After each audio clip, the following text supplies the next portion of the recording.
அன்பிலார் எல்லாம் தமக்குரியர் அன்புடையார் இன்பும் உரியர் பிறர்க்கு தெய்வத்தானாகாதெனினும் முயற்சி தன்மை வருத்த கூலி தரும்.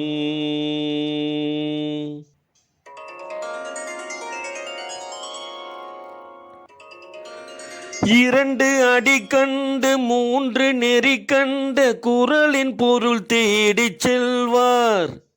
உயிரை தமிழுக்கும் உடலை மண்ணுக்கும் தரும் நாள் பார்க்க துடிப்பார்.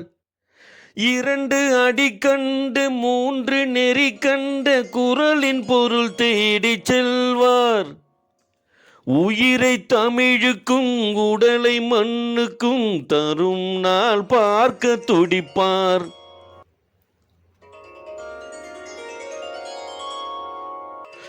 கிளி போல பேசு, இளம் குயில் போல பாடு, மலர் போல சிரித்து நீ குரல் போல வாழு. கிளி போல பேசு, இளம் குயில் போல பாடு, மலர் போல சிரித்து திருக்குறள் போல வாழு.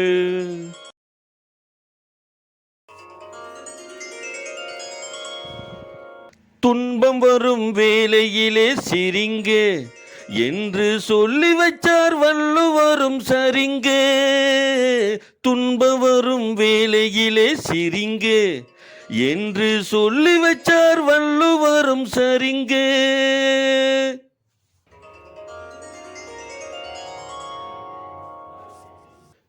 குறள் வழி காணும் அறம் பொருள் இன்பம் குறைவின்றி நாளும் வளர்ந்திடுக.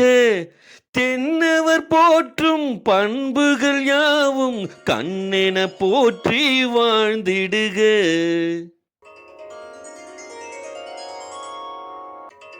வள்ளுவர் பிறந்து குறளை சொன்னார், அறிவுக்கு அதுதான் சுபதினம். வள்ளுவர் பிறந்து குறளை சொன்னார், அறிவுக்கு அதுதான் சுபதினம். ஆண்டுக்கு ஆண்டு தேதிக்கு தேதி 1000 இருக்குது சுபதினம். அடுத்தவர் நலத்தை நினைப்பவர் தனக்கு ஆயுள் முழுவதும் சுபதினம்.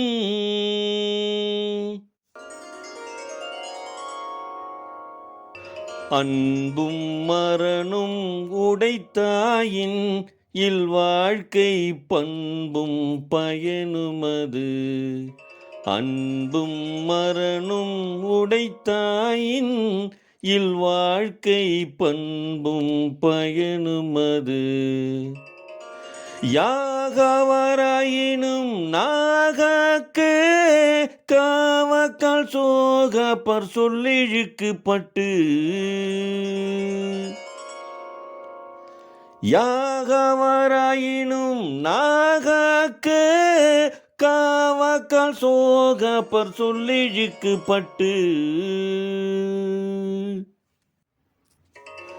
அறிவுக்கு விருந்தாகும் திருக்குறளே, அறிவுக்கு விருந்தாகும் திருக்குறளே, வள்ளுவர் ஆக்கி நமக்களித்த அரும்பொருளே, அறிவுக்கு விருந்தாகும் திருக்குறளே. வாழ்த்துறை வழங்க வருகை தந்துள்ள மாவட்ட நூலக கண்காணிப்பாளர் திருமதி ப. சாந்தி அவர்களே, இன்றைய நாள் நிகழ்வின் கருத்துரையை வழங்க வந்திருக்கும் முனைவர் ப. ரங்கசாமி அவர்களே, குறள் சொல்லும் அறம் எனும் தலைப்பில் பேச வந்துள்ள ஐயா பாவா மனோகரன் அவர்களே, நன்றியுரை ஆற்ற வருகை தந்திருக்கும் எஸ்.கே. ஆனந்தன் அவர்களே, மற்றும் இந்த நிகழ்வில் திரளாய் பங்கேற்றிருக்கும் மாணவ மாணவிகளே, எல்லாரும் காலையில் சாப்பிட்டீங்களா?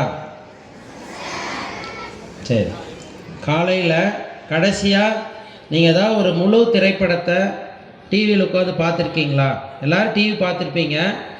நான் ஒரு 2.5 மணி நேரம் உட்காந்து முழு திரைப்படத்தை நான் பார்த்தேன் அப்படின்னு யாராவது சொல்கிறீங்களா? கை தூக்குங்க பார்ப்போம்.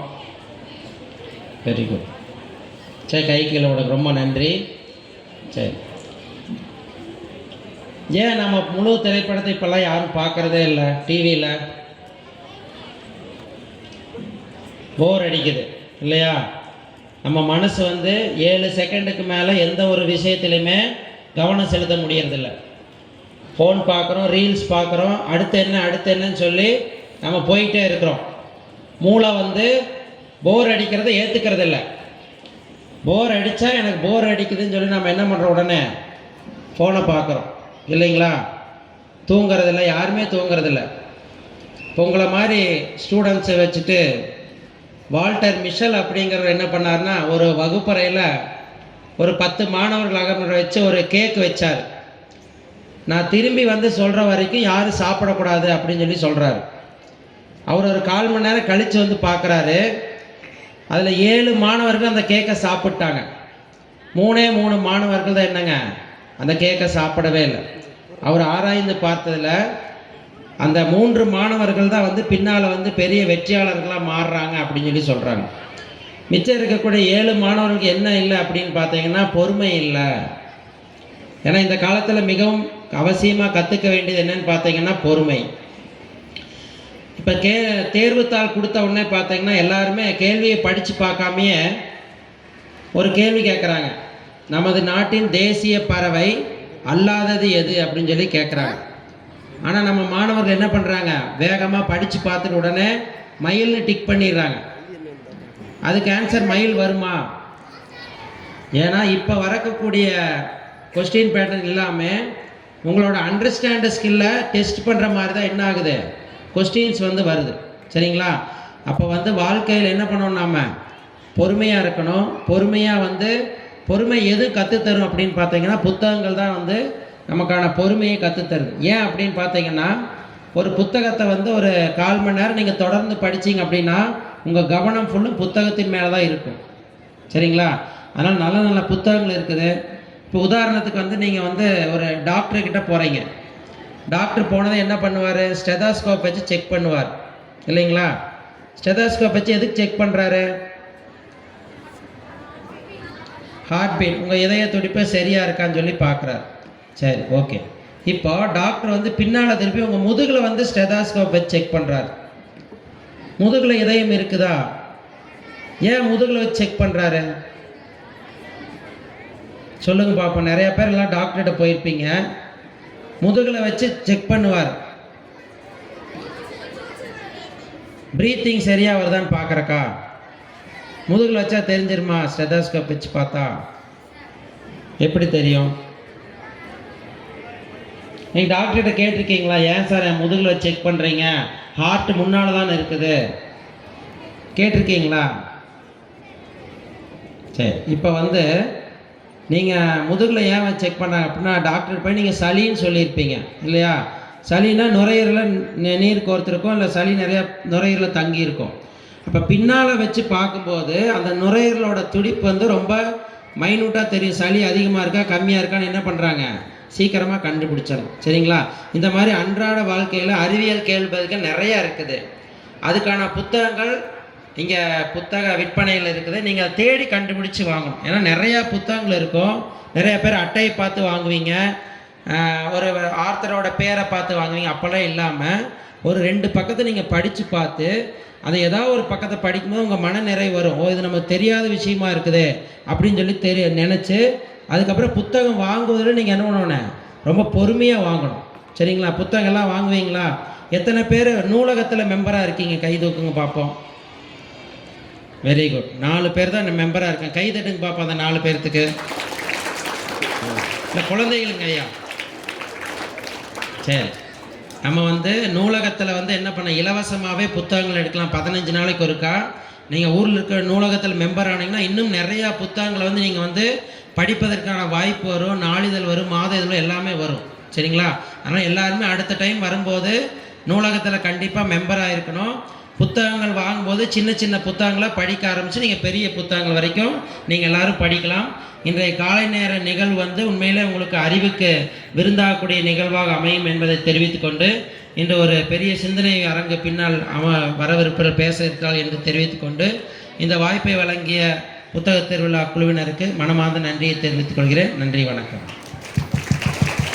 தெரியாமல் திணறும் நேரத்தில் திசை காட்டும் தீபம், தளர்ந்து நிற்கும் மனங்களில் தன்னம்பிக்கையூட்டும் சக்தி, அந்த தன்மையின் அழகை உணர்த்தும் வகையில் இவ்விழாவின் தலைமை தமிழ்நாடு அரசு திருப்பூர் மாவட்ட நிர்வாகம், பொது நூலகத்துறை மற்றும் திருப்பூர் பின்னல் புக் ட்ரஸ்ட் இணைந்து நடத்தும் 22வது புத்தக திருவிழா 2026 இந்த நிகழ்விற்கு காலை நிகழ்விற்கு தலைமையேற்க எனக்கு வாய்ப்பளித்த குழுவினருக்கு மிக நன்றியை தெரிவித்துக் கொள்கிறேன்.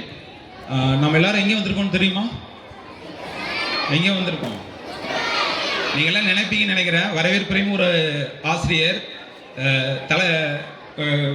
முன்னிலை தலைமையுரையும் ஒரு தலைமை ஆசிரியர், 4 சுவர்களுக்குள் இத்தனை நாள் இருந்தீங்க. இன்னைக்கு உங்களுக்கு ஒரு பெரிய உலகம், புத்தக உலகம் உங்களுக்கு கிடைச்சிருக்குது. ஸோ ஒரு நல்ல ஒரு வாய்ப்பை பயன்படுத்திக்கிங்க. நம்மளாம் புத்தக திருவிழாவுக்கு வருவது என்பது மிகப்பெரிய ஒரு வாய்ப்பு, நல்ல ஒரு வாய்ப்பு கிடைச்சிருக்குது, அதை பயன்படுத்திக்கிங்க. இங்கே புத்தகங்கள் படிக்கிறதுனால என்ன பயன்? இப்போ நீங்கள் எல்லாருமே பார்த்தீங்க அப்படின்னா உங்களுடைய டெக்ஸ்ட் புக் படிச்சுட்டு இருப்பீங்க இல்லையா? Tamil, English, maths, science and social science இதெல்லாம் படிச்சுட்டு இருக்கிறீங்க இல்லையா? அது படிக்கிறதே ஒரு மிகப்பெரிய சவாலாக தான் இருக்கும். பட் அதையும் தாண்டி நம்ம இந்த உலகத்தை படிக்கணும் அப்படின்னா, அந்த உலகத்தை தெரிஞ்சுக்கணும் அப்படின்னா, இந்த மாதிரியான புத்தக திருவிழாக்கள் நமக்கு ரொம்ப பயன் தரும். அது நமது ஊரில் நடக்குதுங்கிறது நமக்கு ஒரு பெரிய வாய்ப்பு. அதுவும் 22 வருடமாக நடந்துட்டு இருக்குது. ஸோ அதுக்கு தமிழக அரசுக்கும் இந்த புத்தக திருவிழாவை நடத்துகின்ற இந்த அமைப்புக்கும் நம்ம கண்டிப்பாக தேங்க்ஸ் சொல்லணும். ஸோ ஒரு அருமையான வாய்ப்பு நமக்கு கிடைச்சிருக்கு. ஸோ இந்த புத்தக திருவிழாவில் பார்த்தீங்க அப்படின்னா, இன்று வந்து காலை அமர்வில் பார்த்தீங்க அப்படின்னா குரல் சொல்லும் அறம் அப்படிங்கிற ஒரு தலைப்பில் நமக்கு பார்த்தீங்க அப்படின்னா உரையாற்றுவதற்காக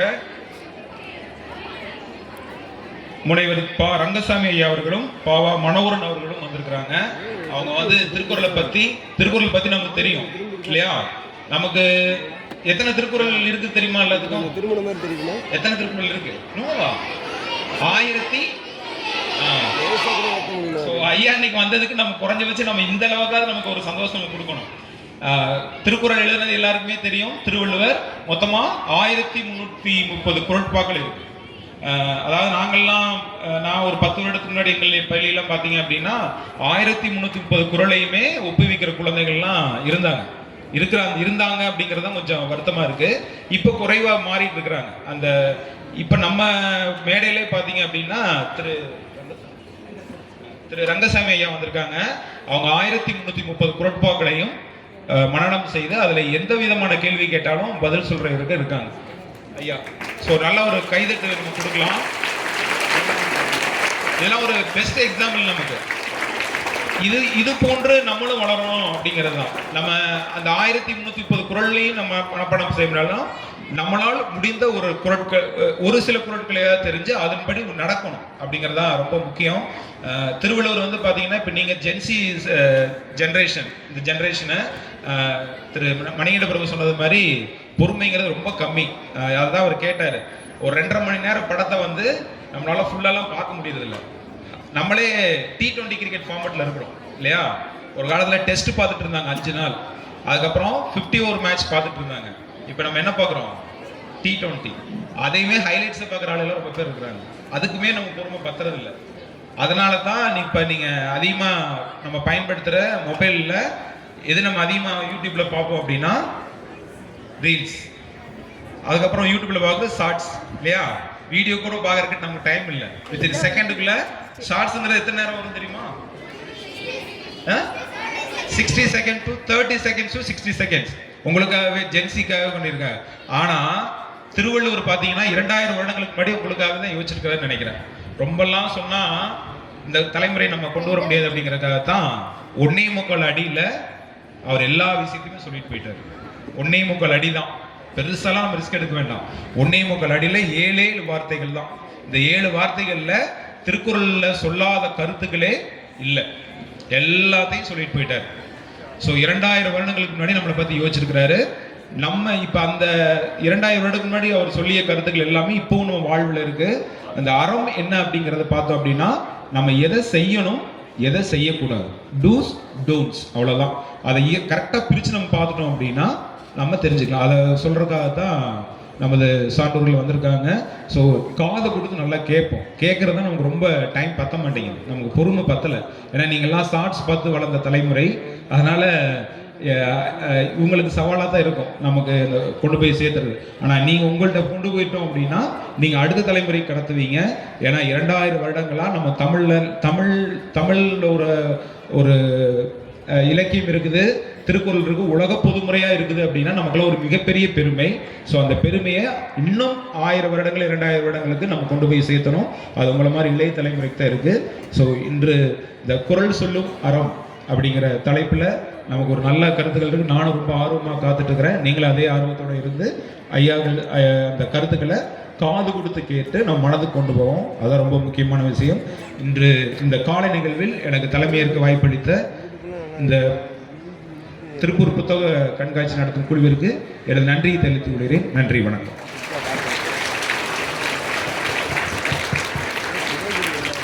நல்ல கருத்துக்களை வழங்கி தலைமையுரையாற்றிய ஐயா நன்றி அவர்.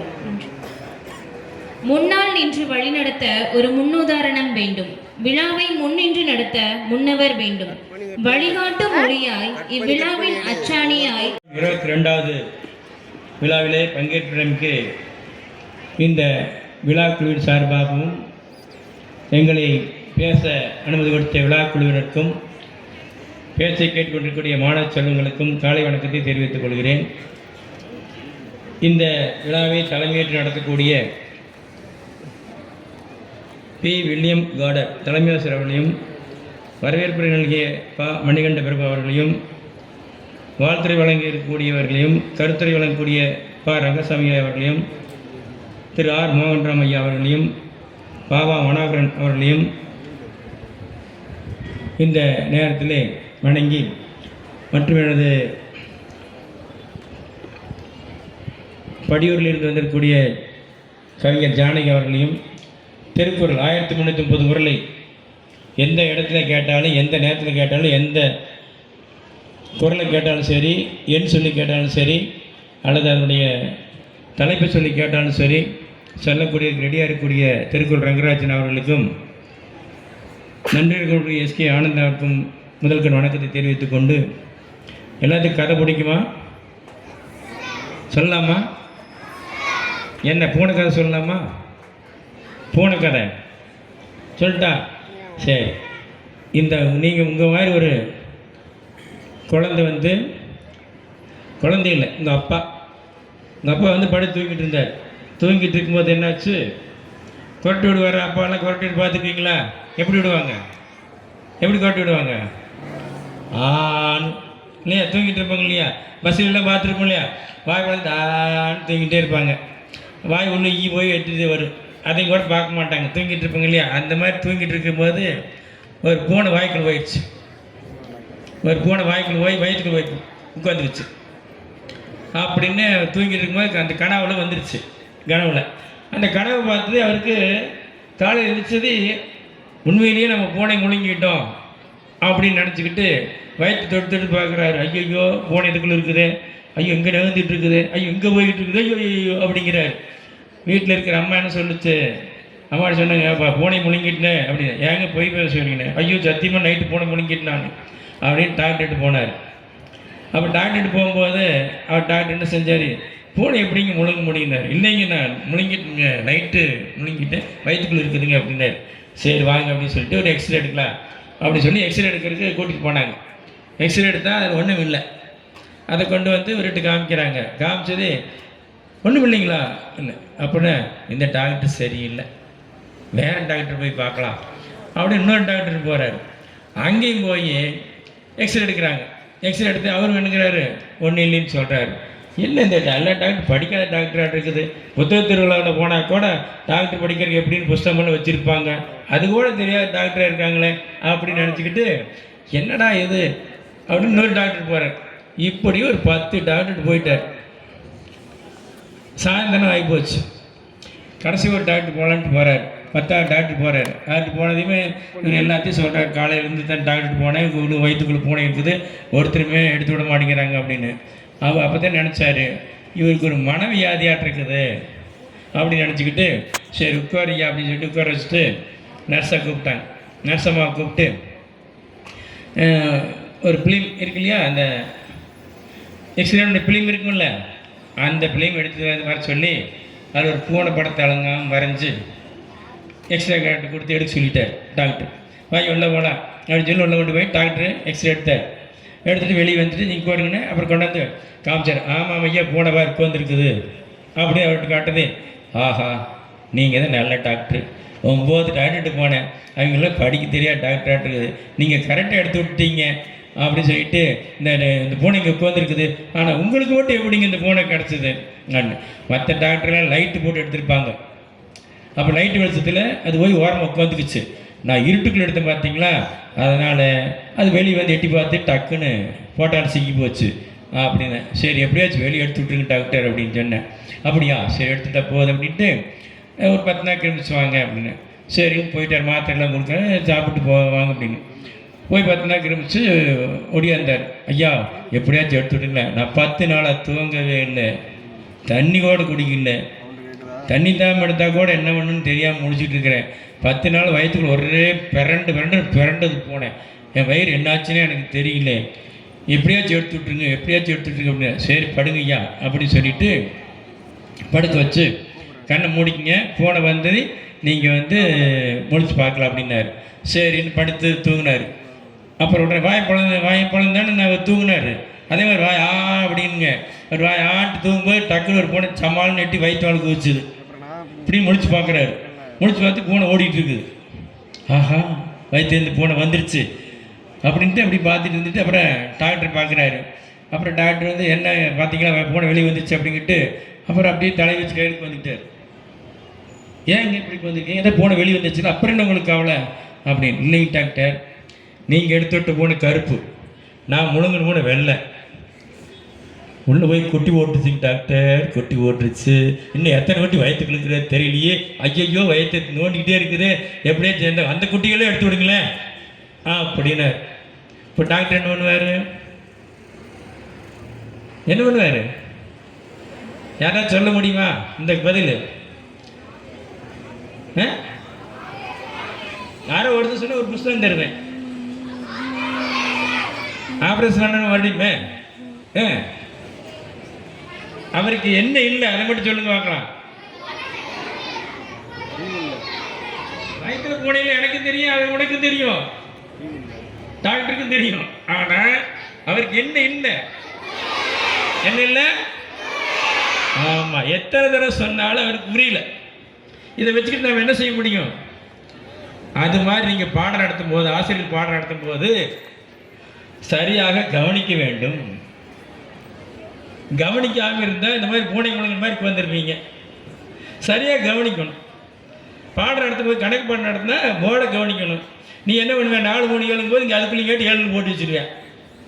அடுத்த என்ன சொல்கிறாங்க அப்படிங்கிறது தெரியாமல் போயிடும். உனக்கு அந்த ஃபார்முலா என்னன்னு தெரியாமல் போயிடும். ஃபார்முலா போட்டே இருப்பாங்க, ஒரு பக்கம் ஃபார்முலா எவ்வளோ நேரம் வரும், நீ எழுதிக்கிட்டே இருந்தீங்கன்னா அந்த ஃபார்முலா உனக்கு என்ன ஆகிரும், மறந்து போயிடும். அதனால் ஆசிரியர்கள் போர்டில் எழுதும் பொழுது உன்னுடைய கவனம் பூரா அங்கே இருக்கணும். அவங்க எப்போ எழுதுன்னு சொல்கிறாங்களோ அப்போ எழுதணும். அப்போ என்ன ஆகுன்னா காதில் கேட்குற இல்லையா, கேட்குறது அவ்வளவு சிறப்பாக இருக்கும். அதுக்கு வள்ளுவர் என்ன குரல் சொன்னார் சொன்னீங்கன்னா ஒரு புஸ்தகம் தருவேன். ஒருத்தரும் சொல்லணும், எல்லாம் சொன்னீங்க எப்படி புஸ்தகம் வரும்? யாரோ ஒரு இந்த கதை இந்த இதுக்கு ஒரு குரல் இருக்குது வள்ளுவர் திருக்குறள்ல.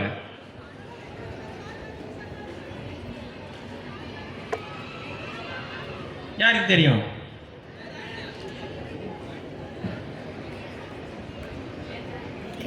சரி, ரங்கராஜ் சார் சொல்லலாமா? சொல்லலாமா ஐயா? சொல்லுங்கய்யா.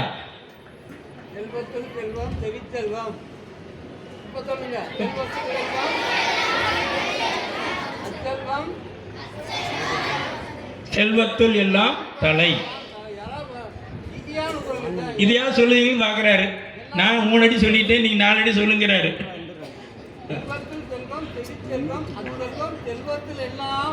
தலை சரியா? அப்படி போனி. செல்வத்துக்கு மேலான செல்வம் திருவள்ளுவர் எதை சொல்றாரு? கேட்கக்கூடிய செல்வத்தை சொல்றாரு. வாயால் சுவைப்பவை கீழ் நோக்கி செல்லும், செவியால் சுவைப்பவை மேல் நோக்கி செல்லும். ஆனால் கேள்வி செல்வமே உயர்ந்த செல்வம் என்று திருவள்ளுவர் பெருந்தகை சொல்கிறார்.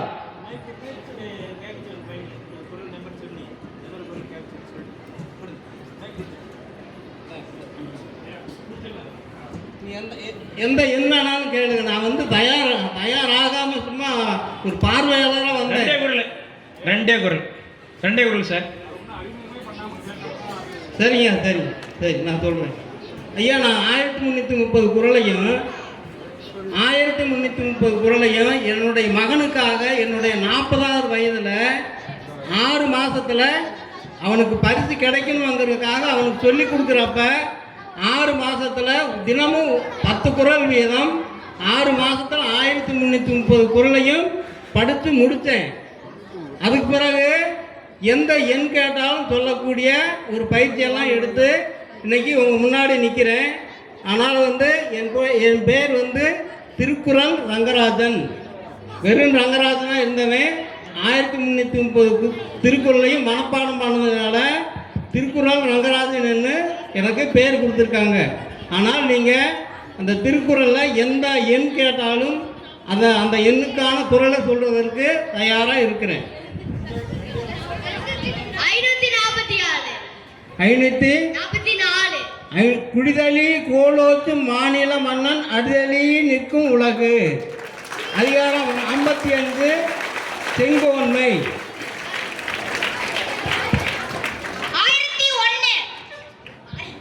அதிகாரம் 101 நன்றியில் செல்வம். வைத்தான் வாய் சார்ந்த பெரும்பொருள் அத்துண்ணான் செத்தான் செய்ய கிடந்தது இல்.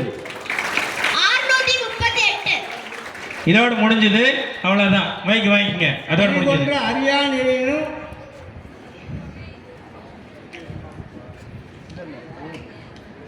சரி, முடிச்சிட்டீங்களா? அறிகொண்டு அறியானினும் உறுதி உறைந்தால் கூறல் கடன். சரியா? நன்றி, வணக்கம்.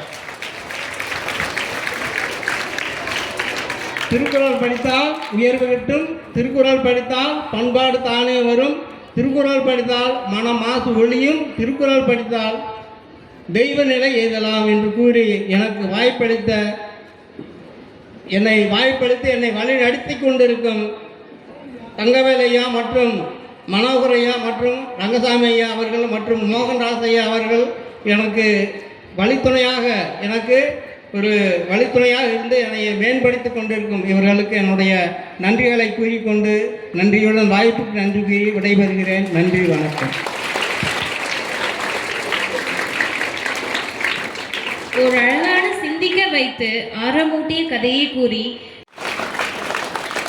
படிக்கும் புத்தகங்களே உட்காரும் நாற்காலியை உறுதி செய்கிறது. மாணவர்களே, மாணவிகளே, மறந்து விடாதீர்கள். நீங்கள் நூலை படித்தால் அதுவே உங்களை வாழ்க்கையின் உச்சத்துக்கு எடுக்கின்ற முதல் படியாக இருக்கும் என்பதை இந்த நேரத்திலே சொல்லிக் கொள்கிறேன்.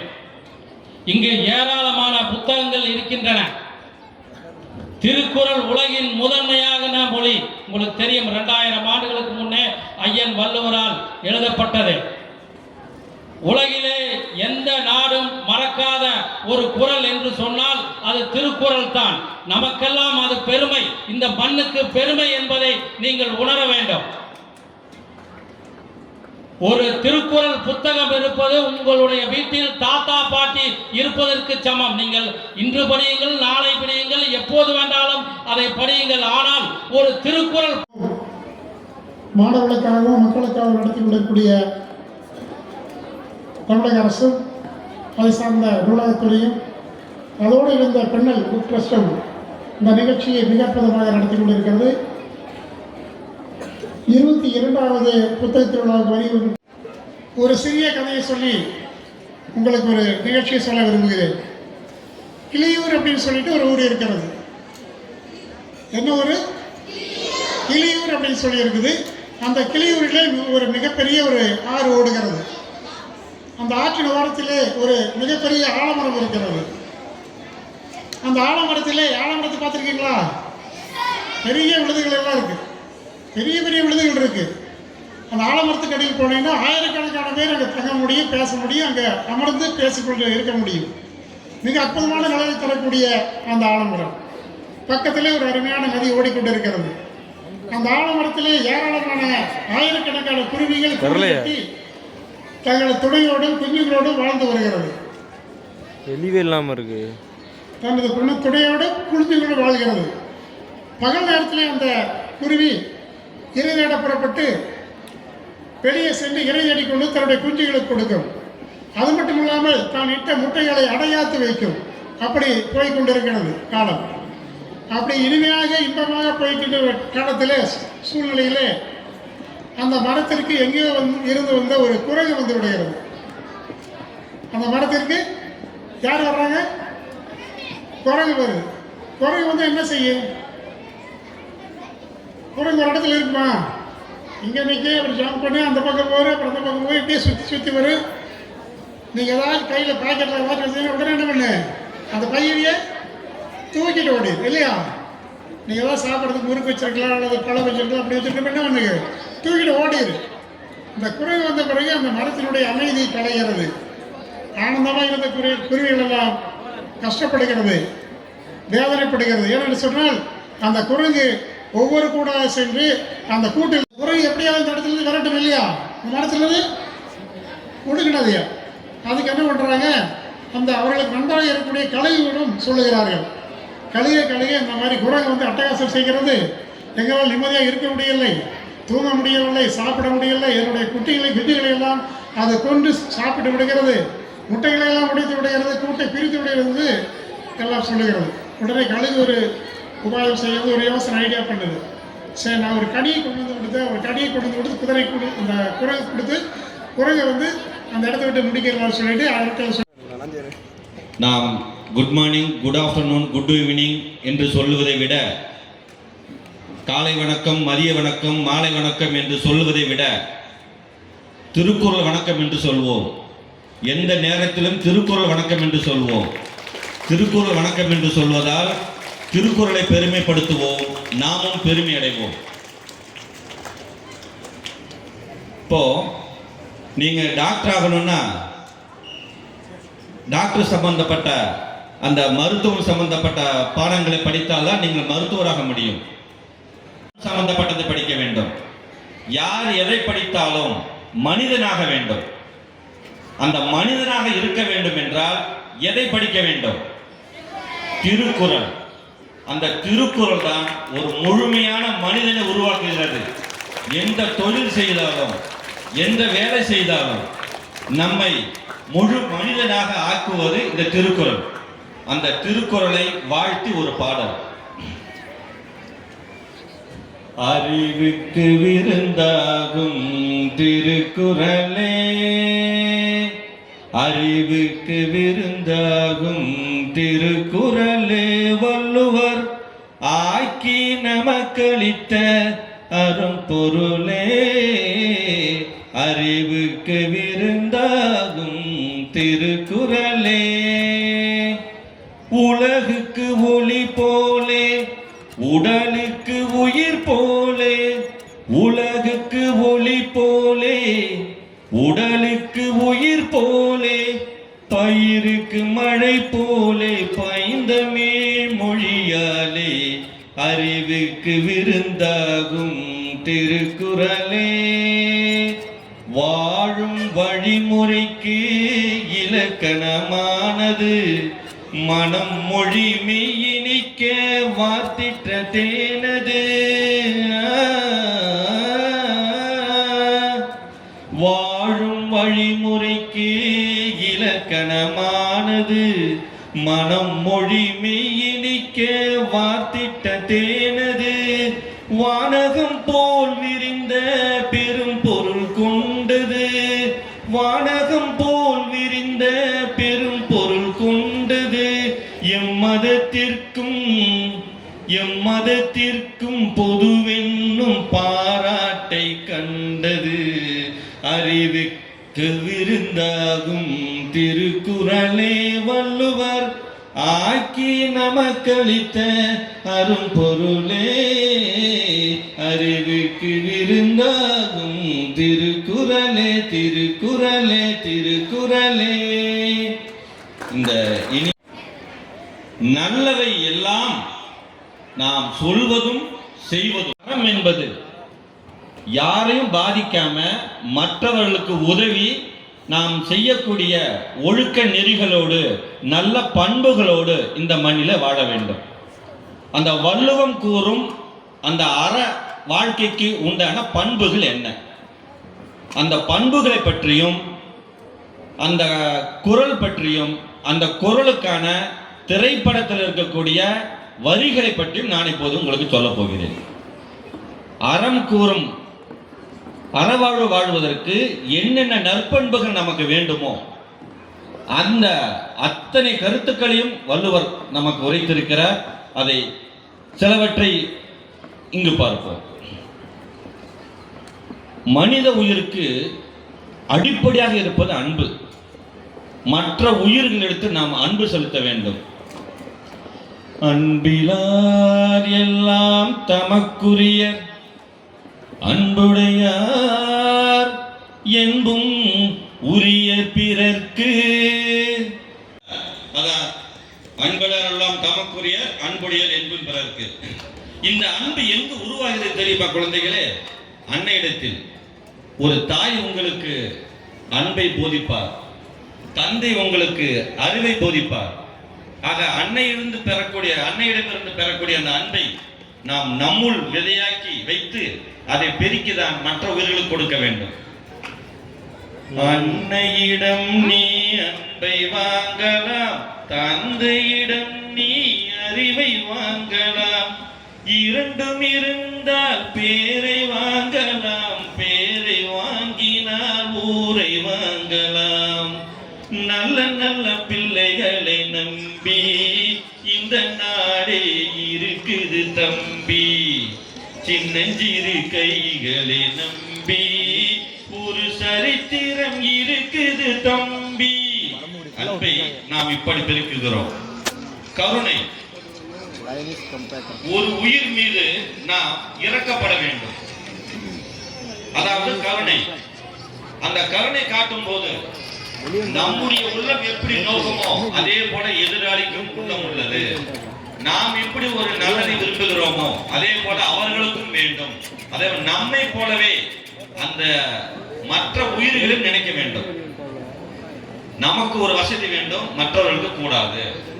ஆகவே எல்லாம் நமக்கு வேண்டும் என்று நினைக்காமல் எல்லா உயிர்களும் நம்மை போலவே பூஜிக்கப்பட வேண்டியவை என்ற கருத்திலே எய்திலார் குற்றம் போல் தம் குற்றம் காண்கிற்பின் தீதுண்டோ மண்ணும் உயிருக்கு.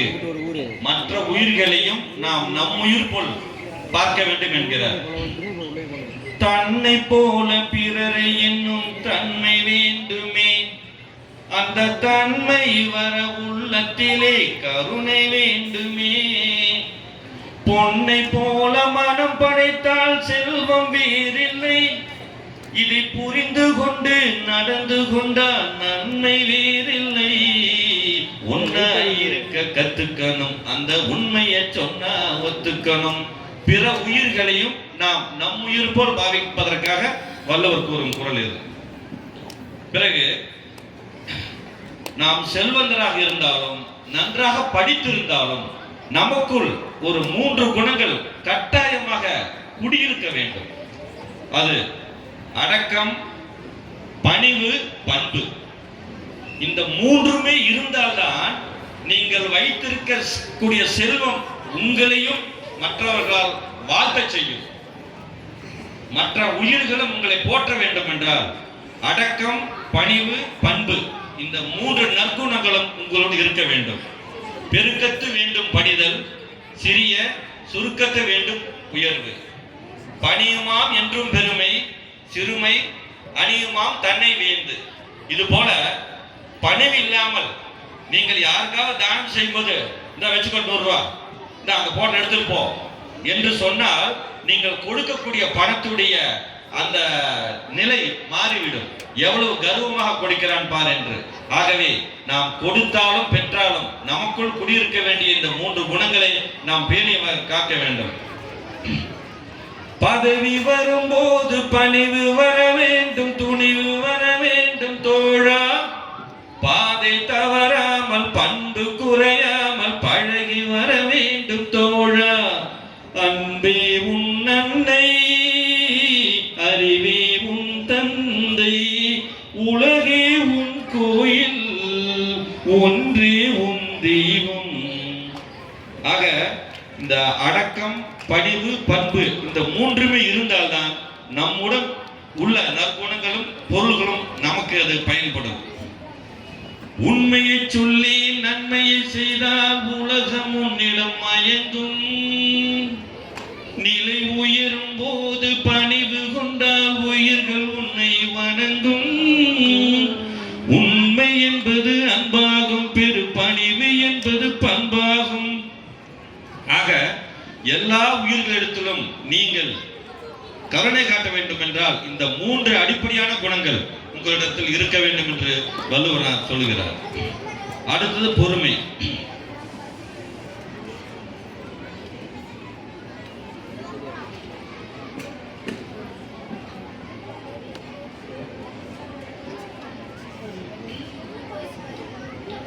இந்த பொறுமையை சொல்லும்போது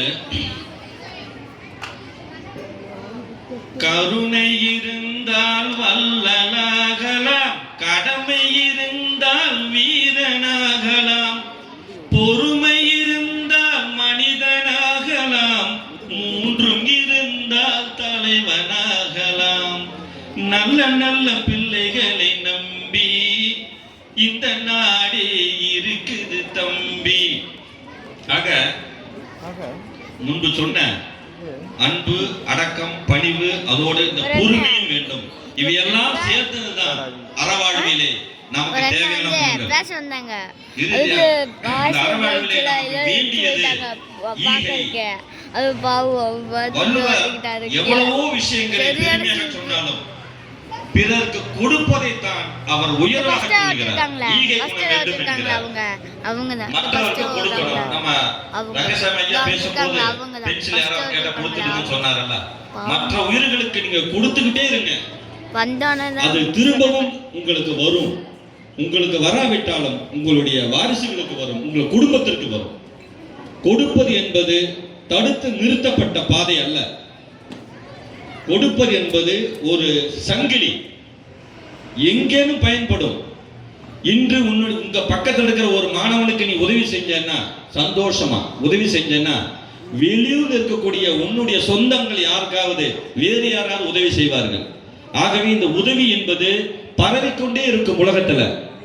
அதனால்தான் வள்ளுவர் சொல்லுகிறார், எல்லா உயிரினத்திலும் இல்லாத ஒரு சிறப்பு இந்த ஈகை மனிதர்களிடத்தில் வேண்டும் என்கிறார். அள்ளி கொடுத்து வாழ்பவன் நெஞ்சம் ஆனந்த பூந்தோப்பு. அள்ளி கொடுத்து வாழ்பவன் நெஞ்சம் ஆனந்த பூந்தோப்பு. வாழ்வில் நல்லவர் என்றும் கெடுவதில்லை, இது 4 மறை தீர்ப்பு. செய்த தர்மம் தலை காக்கும், தக்க சமயத்தில் உயிர் காக்கும். கூட இருந்தே குழி பறித்தாலும் கொடுத்தது காத்து நிற்கும். செய்த தர்மம் தலை காக்கும், தக்க சமயத்தில் உயிர் காக்கும். இது போன்ற நல்ல நல்ல குணங்களை நாம் கொண்டிருந்தால் நாம் இந்த சமுதாயத்தை நல்லபடியாக கொண்டு செல்லலாம். எல்லோருமே குழந்தைங்க கவனிங்க, அறவாழ்வுக்கு தேவையான அனைத்து குணங்களையும் நாம் கொண்டிருந்தால் இந்த சமுதாயத்திலே நல்ல நல்ல விஷயங்களை நம்மால் உருவாக்க முடியும். எப்படி தெரியுமா? ஒரு கவிஞர் சொல்கிறார் பாருங்க, கண்ணீர்க்கும் காளையர்க்கும் கட்டுப்பாட்டை விதைத்து கற்பு நிலை தவறாத காதல் பயிர் வளர்த்து அன்னை தந்தையானவர்க்கு தம் பொறுப்பை விதைத்து பின்வரும் சந்ததியை பேணும் வகை வகைத்து இருப்பவர்கள் இதயத்திலே இரக்கமதை விதைக்கணும், இல்லாதார் வாழ்க்கையிலே இன்ப பயிர் வளர்க்கணும். நல்ல நல்ல நிலம் பார்த்து நாமும் விதை விதைக்கணும், நாட்டு மக்கள் மனங்களிலே நாணயத்தை வளர்க்கணும். ஆக அறவாழ்வுக்கு உண்டான அடிப்படை குணங்கள் நம்முள்ளே வந்துவிட்டால் இது போன்ற ஒரு மலரும் சமுதாயத்தை நாம் காண முடியும். இப்ப வேண்டியது என்னவென்று நாம் சொல்லிவிட்டோம், இனி கூடாதது எதுவென்று வள்ளுவர் சொல்லுகிறார் என்று பார்ப்போம். நல்ல நல்ல குணங்கள் வேண்டுமே, அன்பு வேண்டும் என்றால் அறிவு வேண்டும், பண்பு பணிவு இதெல்லாம் நமக்கு வேண்டும். ஆனால் வேண்டாதது கூடாதது எது என்று வள்ளுவர் சொல்கிறார் என்பதை பார்ப்போம். களவு, திருடுவது கூடாது. இந்த திருடும் போது ஒவ்வொருத்தரும் என்ன நினைக்கிறாங்கன்னா, நாம திருடுறோம் அது யாருக்கும் தெரியாது. ஒரு அறியாமையில அவங்க திருட ஆரம்பிக்கிறாங்க. திருடன உடனே அவங்கள போலீஸ் பிடிச்சிட்டு ஜெயிலுக்கு கொண்டு போயிடுறாங்கல்ல. அவன் திரும்பி வரும்போது நல்ல மனிதனாக வர வேண்டும். சிறைச்சாலையுடைய நோக்கம் என்ன?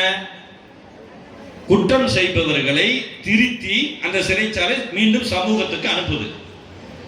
அப்படி இல்லாம அவங்க உள்ள போய் மறுபடியும் இன்னும் வேற என்ன குற்றங்கள் செய்யலாம் அப்படின்னு மற்ற குற்றவாளிகளுக்கும் கூட சேர்ந்து குற்றத்தின் தன்மையை பெருக்கி அவன் சமூகத்துக்கு வந்தால் மீண்டும் குற்றம் பெருகுமா பெருகாதா? ஆக குற்றம் செய்தவன் சிறைச்சாலையிலேயே திருந்தினால்தான் உண்டு. வெளியிலே வந்தால் மீண்டும் அவன் குற்றம் செய்யும் அளவிற்கு சூழ்நிலை மாறும். பின்னாடி உட்காந்துக்கிறியா? பேக்ல போய் கை வலிக்கும்பா. அப்படியானால் ஒரு குற்றத்தை தடுப்பது எப்படி? சரி, சட்டத்தை கடுமையாக்குவோமா? 6 மாசம் ஜெயில போட்டாதான் நீ வெளியே வந்து மறுபடியும் திருடுற, உனக்கு 1 வருஷம் ஜெயில். ஆனால் மறுபடியும் அவன் வெளியே வருவான். அதைத்தான் ஒரு கவிஞர் சொல்லுகிறான், நீங்கள் சட்டங்கள் போட்டால் நாம் திருத்த முடியாது, களவு கூடாது என்கிறார் வள்ளுவர். உள்ளத்தால் உள்ளலும் தீதே. குழந்தைங்க கவனிங்க, ஏதாவது பொருளை எடுத்தாதான் திருட்டுன்னு நினைக்காதீங்க. எடுக்கலாமா அப்படின்னு நினைச்சீங்கனாலே திருட்டுன்னு சொல்றாரு வள்ளுவர். அந்த பொருளை எப்படியாவது அந்த பக்கம் போனோம்னு அந்த பக்கம் திருடி வச்சுக்கணும். ஆனா திருட முடியல, மறுபடியும் வந்துடுறான். ஆக அந்த குணம் உங்களுக்குள்ள உதயமாச்சல்ல. திருடலாம் என்று நினைத்தாலே உள்ளத்தால் உள்ளம் தீதே, பிறர் பொருளை கள்ளத்தால் கல்வம் மணல். அவ்வளவு சுத்தமா நம்ம மனசை வச்சுக்க சொல்லக்கூடிய வள்ளுவர் இந்த களவு கூடாதுன்னு சொல்றாரு. நம்ம சமுதாயத்துல நடந்துகிட்டே இருக்கு. அதுக்குதான் ஒரு கவிஞர் சொல்றார், திட்டம் போட்டு திருடற கூட்டம் திருடி கொண்டே இருக்குது, அதை சட்டம் போட்டு தடுக்கிற கூட்டம் தடுத்து கொண்டே இருக்குது. திருடனாய் பார்த்து திருந்தாவிட்டால் திருட்டை ஒழிக்க முடியாது, திருடனாய் பார்த்து திருந்தாவிட்டால் திருட்டை ஒழிக்க முடியாது. திருடாதே பாப்பா திருடாதே. களவு என்பது நம் மனதினுடன் நுழையவே கூடாது என்கிறார் வள்ளுவர். பிறகு கோபம். கோபம் எல்லாத்துக்கிட்டையும் இருக்கும். அது கிலோ கணக்கில் என்ன, மூட்டை கணக்கில் இருக்கும். ஒரு தடவை 2 தடவை சொன்ன உடனே கோபம் வந்துடும். கோபத்தை குறைத்தால்தான் நீ மனிதனாக வாழ முடியும். குழந்தைகளே, கோபம் வேணும். எந்த அளவுக்கு வேணும், எங்க வேணும், எப்ப பயன்படுத்தணும், அந்தந்த ரௌத்திரம் கொள் என்று ரௌத்திரம் பழகு என்று பாரதியார் சொன்னது போல கோபத்துடைய அளவு இருக்கிறது அல்லவா? அப்படி இல்லாம எப்ப பார்த்தாலும் முன் கோபம், எதுக்கு எடுத்தாலும் கோபம், ஒரு பழி உணர்வு, இது மாதிரி இருக்கக்கூடாது. கோபத்தோடு எழுந்தவன் நட்டத்தோடு அமர்வான். ஆக சினம் சினம் என்னும் சேர்ந்தாரை கொல்லி இனம் என்னும் ஏமாப்புனை சுடும். சினம் உங்களை மட்டும் அழிக்காது, உங்களை சார்ந்து இருக்கக்கூடிய சொந்தங்களையும் சேர்த்து வாட வைக்கும். உதாரணமா, நீங்க கோபத்துல இன்னொரு பையனை அடிச்சு பெரிய காயமாயிடுது, அது போலீஸ் கேஸ் ஆயிடுமல்ல. அப்ப நீங்க சிறைக்கு போயிடுவீங்கல்ல, உங்க அம்மா அப்பா உங்க சொந்தங்கள் எல்லாருமே அழுவாங்கல்ல. இது ஒரு சின்ன சூழல். ஆக கோபம் வந்து நல்ல மனிதனை ஒரு மிருகமாக்கிவிடும். ஆக கோபத்தை தவிர்த்தால்தான் நாம் நம்முடைய நல்ல சிந்தனைகள் வெளிவரும் என்கிறார். கிளி போல பேசு, இளம் குயில் போல பாடு, மலர் போல சிரித்து திருக்குறள் போல வாழு. மனதோடு கோபம் நீ வளர்த்தாலும் பாவம், மெய்யான அன்பே தெய்வீகமாகும்.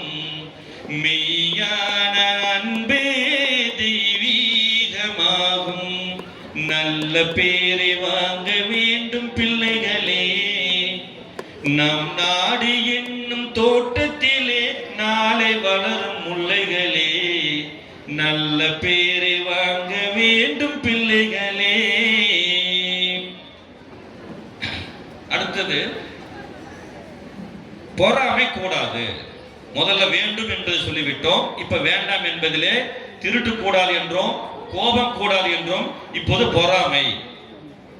மற்றவர்கள் வைத்திருக்கக்கூடிய வாழக்கூடிய நிலையை பார்த்து நாம் பொறாமை கொள்ளக்கூடாது. காமம், வெகுளி, மயக்கம் இம்மூன்றும் நாமம் கெடும் நோய். இவை எல்லாமே நம்மை மனித நிலையிலிருந்து கீழே தாழ்த்தக்கூடிய குணங்கள். அதற்கு ஒரு பாடை. ஆசை கோபம் களவு கொண்டவன் பேச தெரிந்த மிருகம், அன்பு நன்றி கருணை கொண்டவன் மனித வடிவில் தெய்வம். இதில் மிருகம் என்பது கள்ள மனம், உயர் தெய்வம் என்பது பிள்ளை மனம். இதில் மிருகம் என்பது கள்ள மனம், உயர் தெய்வம் என்பது பிள்ளை மனம். இந்த 6 கட்டளை அறிந்த மனமே ஆண்டவன் வாழும் வெள்ளை மனம், ஆண்டவன் வாழும் வெள்ளை மனம். ஆக பொறாமையை விடுத்தால்தான் உங்களுக்குள்ளே இறைவன் புகுவான். மனசு சுத்தமாக இருக்க வேண்டும். அதற்கு இந்த அறவழியிலே சொல்லக்கூடிய சில குணங்களை தான் சொல்லிக் கொண்டிருக்கிறோம். அடுத்து பாவங்கள் செய்யக்கூடாது. பிற உயிர்களை கொள்வது, மாபாதகம் என்று ஊராரே பழிக்கும் அளவிற்கு பாவங்கள் செய்யக்கூடாது. நீங்க பார்க்கணும், சமுதாயத்துல இந்த பணம் சம்பாதிக்கிறதுக்காக தவறான வழியிலே சென்று பணத்தை திரட்டி பெரிய மனிதர்கள் ஆகி ஜனங்கள்லாம் நம்மள தப்பா நினைச்சிட்டு இருக்காங்களே, ஏதாவது அந்த ஜனங்களுக்கு லஞ்சம் கொடுத்து நாம நல்ல பேர் எடுப்போமே, ஊரின் தந்தை அப்படி இப்படி சொல்லி எடுக்க வைப்போமேன்னு சொல்லிட்டு அவர் வந்து இந்த பணத்தை தான தர்மம் பண்ணுவாங்க. அந்த தான தர்மம் பண்ணுவதால் நீ உன்னிடம் உள்ள அந்த கெட்ட குணங்கள் மாறாது. அதுக்கு 4 வரிகள் பாருங்க. பஞ்சை போட்டு நெருப்பை மறைப்பவன் பைத்தியக்காரனடா, பாவம் தீர்க்க பணத்தை இறைப்பவன் பச்சை மடையனடா, நெஞ்சுக்கு நீதி ஒளித்து வாழ்பவன் நிச்சயம் மிருகமடா, நல்ல நேர்மையிலும் தன் வேர்மையிலும் தினம் வாழ்பவன் தெய்வமடா, தினம் வாழ்பவன் தெய்வமடா. தன்னுடைய உழைப்பாலே தான் செல்வத்தை சேர்க்க வேண்டும். இந்த செய்தியை எடுத்து நீங்கள் பக்குவமாக்கிக் கொள்ளுங்கள். அடுத்த வாய்ப்பை பார்த்து கொள்ளலாம் என்று. உதாரணமா ஒருத்தர் உங்களுக்கு பெரிய கெடுதல் செஞ்சிடறாரு. ஆனா பல வருடங்களுக்கு முன்னாடி நீங்க பசியோடு இருக்கும்போது ஒரு இட்லி வாங்கி கொடுத்தாருன்னு வச்சுக்கோங்க. நான் கஷ்டப்பட்ட காலத்துல ஒரு இட்லி வாங்கி கொடுத்தாரு, இன்னைக்கு இவ்வளவு பெரிய கெடுதல் பண்ணினாலும் அன்னைக்கு அவன் நல்லது பண்ணானல்ல, சரி அவனை நம்ம மன்னிச்சிடுவோம் அப்படின்னு சொல்லி நடக்கக்கூடிய கெடுதலிலும் ஏதேனும் நன்மை உண்டா என்று பாருங்கள்.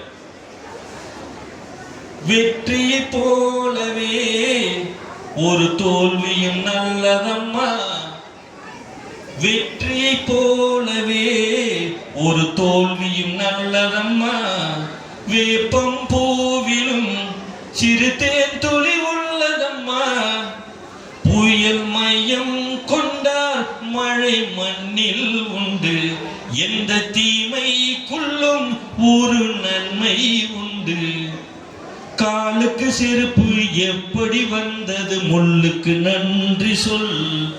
நடப்பது எல்லாம் தவறாக இருந்தாலும் அதிலே ஒரு நல்ல விஷயம் ஒளிந்து கிடக்கிறது. உன் நண்பன் உனக்கு கெடுதல் செய்து விட்டான், அவருடைய குணத்தை அறிய இந்த சம்பவம் நமக்கு பயன்பட்டது என்று உன்னை நீ தேற்றிக்கொள். இறுதியாக நன்றி நன்றி சொல்வது எப்படி என்று அவர் சொல்கிறார் வள்ளுவர். என்னென்றி கொண்டார்க்கும் உய்வுண்டாம், உய்வில்லை செய் நன்றி கொண்ட மகருக்கு. நன்றி மறப்பது நன்றென்று, நன்றல்ல அன்றே மறப்பது நன்று. ஆக இந்த நன்றி மறவாத மனங்கள் ஒரு மனிதருக்கு உள்ள சிறந்த குணம். அடுத்தவர்கள் நன்றி நமக்கு உதவி செய்தால் அந்த உதவியை நாம் என்னென்றும் மனதில் வைத்துக் கொண்டிருக்க வேண்டும். நன்றி மறவாத நல்ல மனம் வேண்டும், என்றும் அதுவே என் மூலதனமாகும்.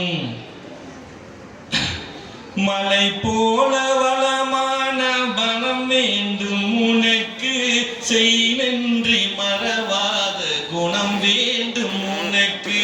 மலை போல வளமான மனம் வேண்டும் உனக்கு, செய் நன்றி மறவாத குணம் வேண்டும் உனக்கு. தெய்வங்கள் ஒன்றென்று நம்பிக்கை கொண்டு சேவைகள் செய்தால் உன் தேசம் செழிக்கும். நாம் பிறர்க்காக வாழ்வது இன்பம் அல்லவோ. நாம் மற்றவர்களுக்காக வாழ்வதில் தான் நம்முடைய இன்பமே அடங்கியிருக்கிறது என்கிறார் இந்த கவிஞர்.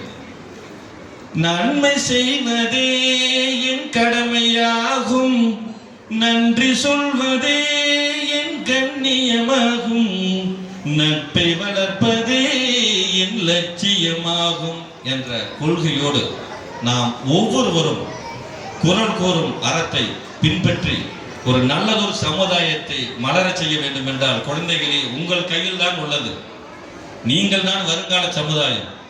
என்னை இந்த குரல் மூலமாக இந்த மேடையில நிற்க வைத்த, இந்த சின்ன பையனை நிற்க வைத்த பெரியோர்கள் ரங்கசாமி ஐயா, தங்கவேல் ஐயா, நம்ம மருத்துவர் ஐயா, நாகேஸ்வரன் ஐயா, இவர்களுக்கெல்லாம், மோகன்ராம் ஐயா, இவர்களுக்கெல்லாம் என்னுடைய நன்றி. என்ன நன்றி மறக்கக்கூடாது என்பதால் மீண்டும் ஒருமுறை நினைவுறுத்தி இந்த மேடையை தந்து என்னை பேச வைத்து அழகு பார்த்த சபையோர்கள், குழந்தைகள் அனைவருக்கும் இந்த நன்றியை கூறி விடைபெறுகிறேன். நன்றி. திருக்குறள் வணக்கம்.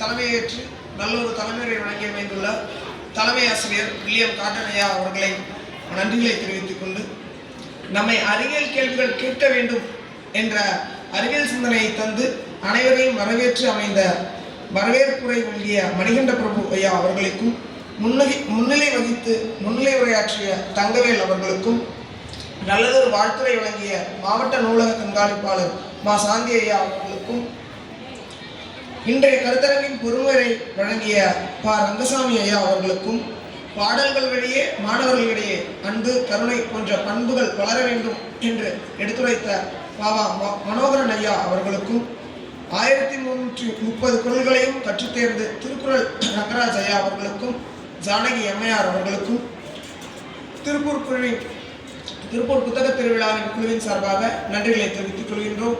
மேலும் இக்கருத்தரங்கின் உயிர்ப்பு தந்து இக்கருத்தரங்கு நிறைவேறும் வரை நின்று கேட்டமைந்த மாணவர்களுக்கும், அவர்களை அழைத்து வந்த ஆசிரியர்களுக்கும், ஒளி செய்திருந்த தோழர்களுக்கும் நன்றிகளை தெரிவித்துக் கொள்கின்றோம்.